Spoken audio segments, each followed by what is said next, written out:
And what better time for Politics Monday than a day like this, where we have had breaking news even in the last few minutes. Joining me now to talk about everything, of course, is Tamara Keith of NPR and Amy Walter of the Cook Political Report. Ladies, we were sitting waiting to come onto the set when we saw President Trump take to the airwaves to talk about the search executed by the FBI on his personal lawyer, Michael Cohen. Let's go to some tape of what the president just said.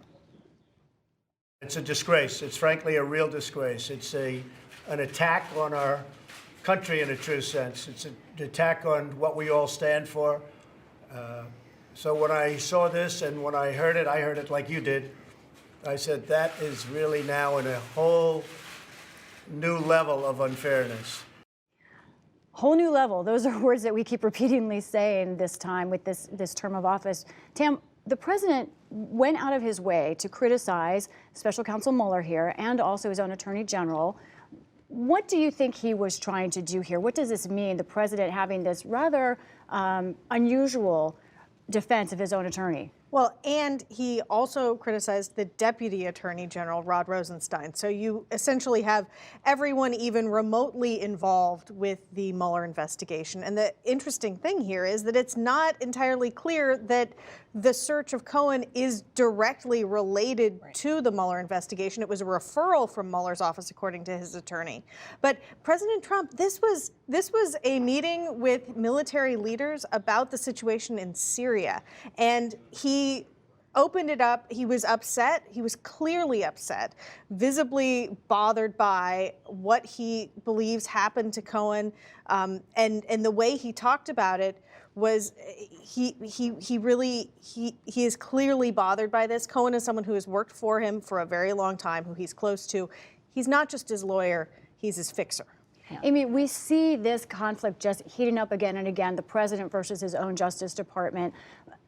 But here, what do you think the president is doing, as Mueller seems to be referring this case to another prosecutor? Right. I mean, the fact that the U.S. attorney in New York was the one who conducted this raid suggests that Mueller is not making this a part of the overall final investigation. In other words, if he's doing investigation into the Russia collusion and comes upon something that is not related but still may have a criminal component, then you refer it to somebody, wherever that is, who can address that.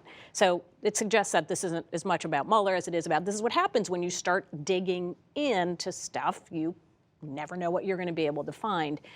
But it is going to raise the question that seems to be raised in this town every 2 or 3 weeks, now will be maybe every 2 or 3 hours, about, is the president getting ready to either fire someone in the Justice Department, or is this just going to be another instance where the president blows off steam, shows his anger at folks who he does not feel are protecting him adequately, but then continues to move on and not do anything about it? Well, and he was asked whether he was considering firing Mueller, and he said the thing that he says about a lot of things that sounds very ominous but doesn't always mean that he's going to do anything at all.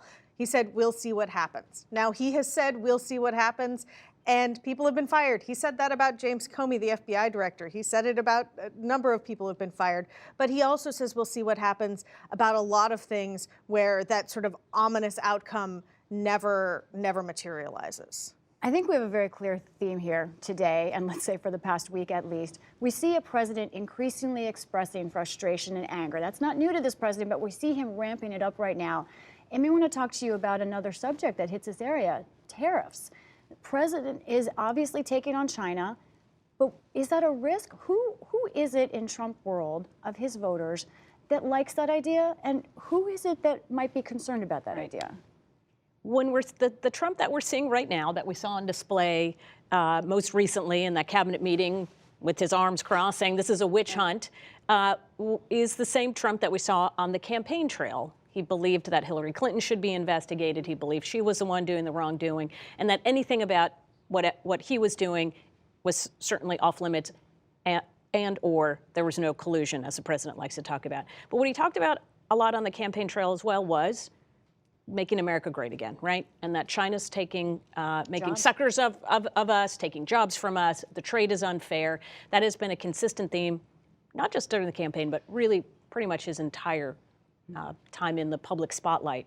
So the fact that he is actually going out and encouraging tariffs on China should not be surprising. To your question, though, what do people think about this? And among Republicans, there's not unity on this. A whole bunch of congressional Republicans would rather spend the next few months before the midterms talking about the things that they've done, tax cuts, and they'd like to talk about the booming economy. They worry that tariffs could hurt the booming economy and take the focus off their tax cuts. Theoretically, the folks that could get harmed the most by the tariffs are people that are the strongest Trump supporters, those in red states that are very ag-dependent, agriculture dependent. But these are also some of the president's strongest supporters, and I think he has a lot of rope with them. I think they're going to give him a lot of benefit of the doubt on this.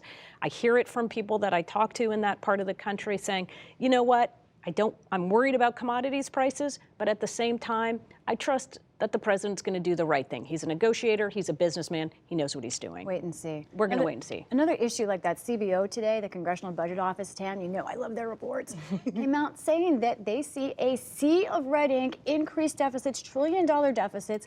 This is happening under Republican government. How did we get here, and is there a risk, or do conservatives not vote on things like the deficit anymore? Trillion-dollar deficits as far as the eye can see, which were a big talking point for the Tea Party. But now that President Trump is president of the United States, here's an amazing thing. That report came out before the White House press briefing today. Not a single question about it. Maybe tomorrow. A concern, but not a day-to-day issue right now in Washington. Yeah. Tamara Keith of NPR, Amy Walter of the Cook Political Report. Thank you both. You're welcome.